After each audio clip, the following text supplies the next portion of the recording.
Hello সকলকে, তো চলো আজকে বানিয়ে নিই লোটে মাছের ঝুড়ো। একদম চটজলদি একটা রেসিপি। দেখো এখানে পেঁয়াজ কুচিয়ে রেখেছি, আদা রসুন বাটা আছে, লঙ্কা কুচি আছে, আর লোটে মাছটা নুন হলুদ দিয়ে একটু ভালো করে মাখিয়ে নিচ্ছি। তারপরে কড়াইয়ে তেল দিয়ে দেবো।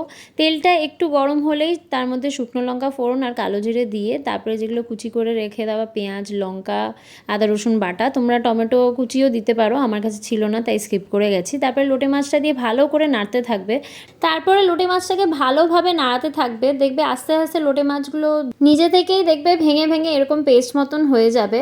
আর মেক শিওর যাতে এর ভেতরে ওয়াটার কন্টেন্ট একদমই না থাকে, তাই ভালো করে কড়াইয়ের মধ্যে নাড়িয়ে তারপরে একদম লাস্টের দিকে তোমরা ফ্রেশলি কাট ধনে পাতা দিয়ে দেবে। আমি লাস্টের দিকে দিই বিকজ ধনে পাতার স্মেলটা খুবই সুন্দর লাগে।